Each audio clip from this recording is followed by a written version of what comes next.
Okay, so we're beginning today with a new approach to how we're going to do the digits curriculum. So what I'm going to have open here is your student companion. So this is 6-3. You're on page 135. Now there's a reminder right here that says be sure to have digits website open in another tab. So I'm going to move to my internet browser right now, and notice how I have Haiku open right here, and I have my digits tab open. So this is also what you should have. So again, we're going to go to our to-do list, and we're going to click open 6-3.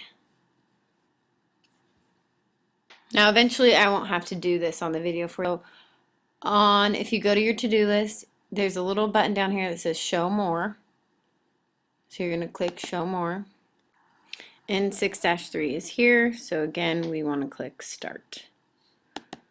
Once we click start, another window should pop up. So now, just to be sure, we have our window here up, and we still have our algebra readiness tab over here. So each day I won't have to explain this to you, but you'll just do this. You'll go to your next assignment or your next lesson on your digits tab, and you'll have your algebra readiness tab open on your computer. Now, in order to navigate, there's something up in your corner. I can't show it because I'm not on a netbook, but there's something up right here on your computer screen. It should look like a little double box, and that just means window. If you click on that, all the windows in your computer will show, and you'll be able to navigate back and forth from each window. So right now, all you're going to be doing is watching the video. So you're going to be either on this page here, algebra readiness, or you're going to be in the digits page, and I'll tell you when to switch back and forth. So our launch, we're again on page 135. It says here that SPY 1 and SPY 2 hand off secret documents at point 1, 3. So that's right here. A park bench. Each spy walks past the bench in a different straight line so they can't be easily tracked. Show each pathway by writing an equation and drawing them on the graph. Label each spy's path on the graph.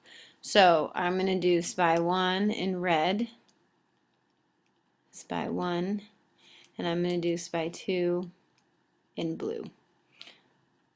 So SPY 1, let's say he walks past the bench, he crosses the origin, so he's like, and let's say SPY 2, he crosses at 4, passes the park bench, and then crosses down here at 4 once again. And of course, those lines should be straighter. All right, it says to make an equation for each graph. Well, there's so many different ways we can graph this, but these are just the ones that I chose. So SPY 1, we want to label this. He doesn't have a y-intercept. We're going to write this in y equals mx plus b form. And his slope is up 3 over 1. So his slope is 3x. We have nothing plus b because he's passing right through the origin.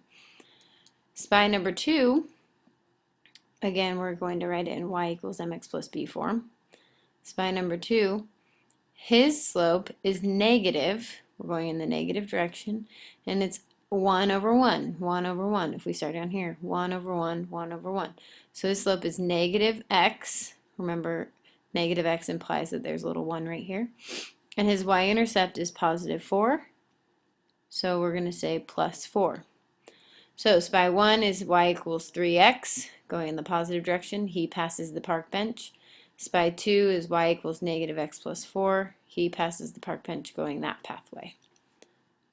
Now reflect. Did you write the equations or draw the paths first? Explain why. Well, we drew the paths first. Drew paths first because it's easier to get our coordinates from the graph than to just make it up from the line, I should say. So we were able to draw our paths, get our coordinates, see what our slope was, see what our y-intercept was. Okay, so our next page, if we flip over, we're on page 136 now.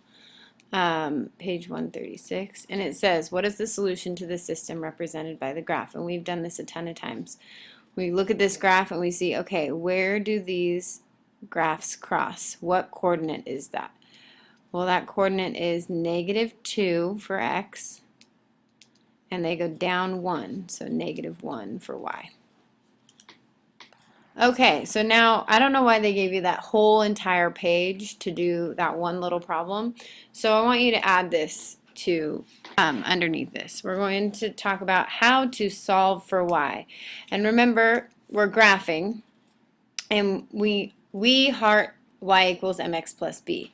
Well, notice in these two equations up here, the blue line is y equals x plus 1,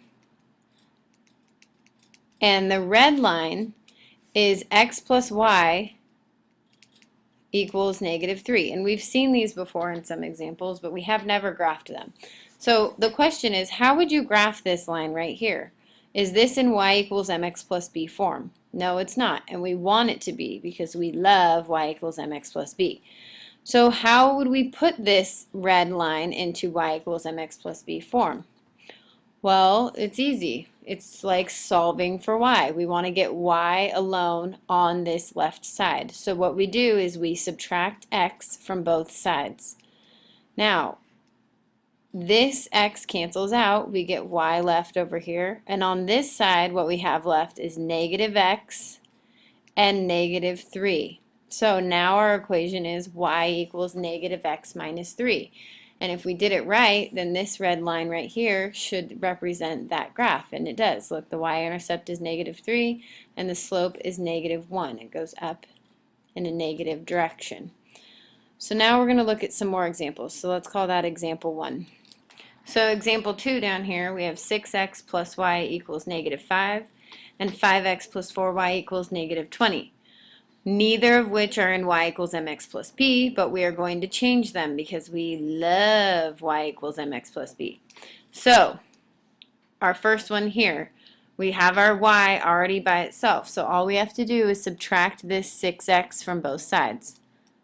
Now remember, this looks like we can combine these, but we can't because we can't combine x's and 5's.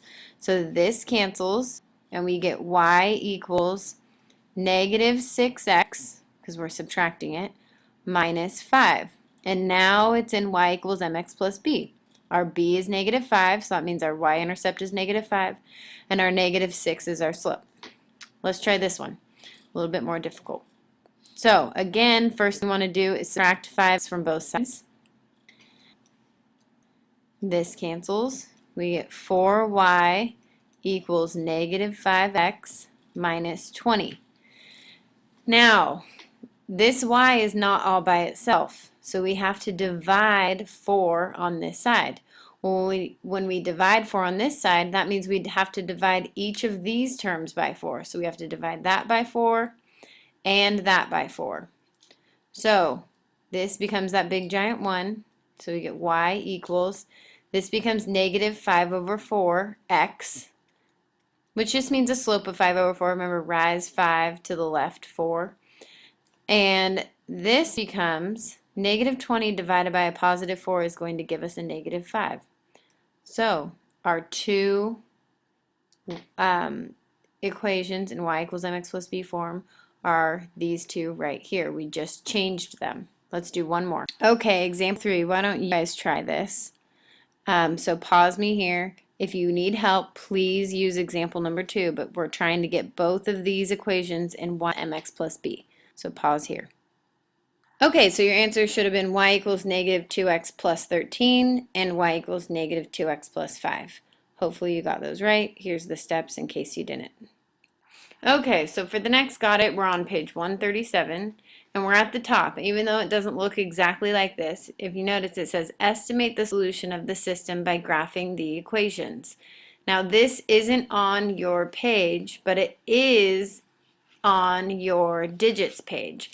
So what we're going to do first is we're going to click through, or we're going to solve for y equals mx plus b for both of these, and then you are going to pause this video, go to that digits window that I had you open, and you are going to complete this graph.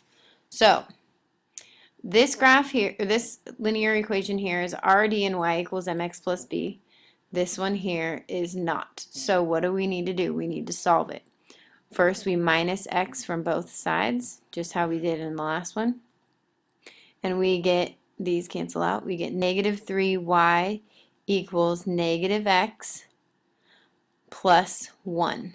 Now we need to divide both sides by negative 3, which means we divide this by negative 3, and we divide this by negative 3. So this now becomes the big 1, and y now equals a negative divided by a negative is a positive, so these both change. And this, of course, has that invisible 1, so this is now 1/3 x, same thing. This and this are the same thing. And now 1 divided by a negative 3 is going to give us a negative 1/3. So our y-intercept is 1/3 and our slope is 1/3. So now pause here, go to the digits window, and figure out how to graph. In case you need to know, it is on example, it's on the examples tab, and it's on part 2. So you're going to go to the examples tab and you're going to go to part 2. Once you're done with that, come back here and we'll do more. Alright, so now that you've done that, please go down to the bottom of this page. Again, we're on page 137. If you don't get what I just said, please raise your hand and one of us will come over and help you. We're going to do this word problem. Tickets for a concert cost $8 or $10 each if you ordered them online, but you must pay a service charge of $8 per order. The tickets are $12 each, and I'm going to switch colors to blue, $12 each if you buy them at the door the night of the concert. How many tickets must you buy for the cost to be the same? So we're going to set up a chart. We're going to put tickets here, so the number of tickets maybe. Then we're going to put online here. Then we're going to put door here for buying them at the door. So, number of tickets, online versus door. So if we bought one ticket online, that would cost us 10 plus 8 because it's $10 each plus the $8 per order, which would be 18. If we bought them at the door, it would only be 12. So better deal is buying them at the door if we're only buying one ticket. If we buy 2 tickets, we have to pay 2 of these, so that's $20, but only one $8 charge, so that's $28. And for $12, we have to pay 2 of those, so that'd be $24. For 3 tickets, again, the better deal is still buying them at the door because $28 is more expensive than $24. If we buy them online, we have 3 $10 tickets, which would cost us $30, plus that $8 service fee, so that'd give us $38. If we bought 3 tickets at the door, that would give us $36. So again, still the better deal is buying them at the door. Now let's try 4 tickets. 4 tickets at $10 a piece online would get us $40 plus an $8 service charge, which is $48. Tickets at the door are $12. 12 times 4 is also 48.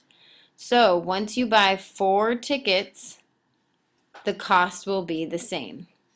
So once you buy 4 tickets,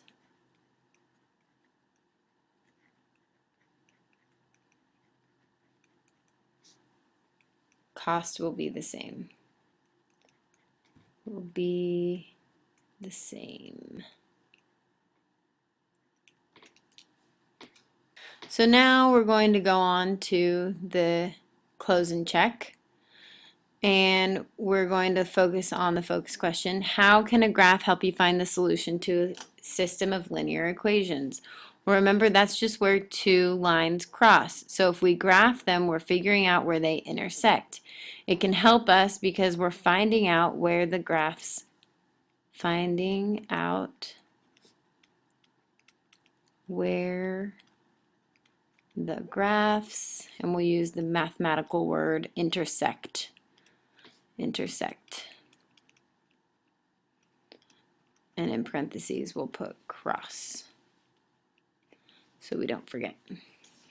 Okay, so now 2, 3, 4 are all review. Please take the time now to answer those and go ahead and start on your homework once you're done. Homework is 6-3. 6-3.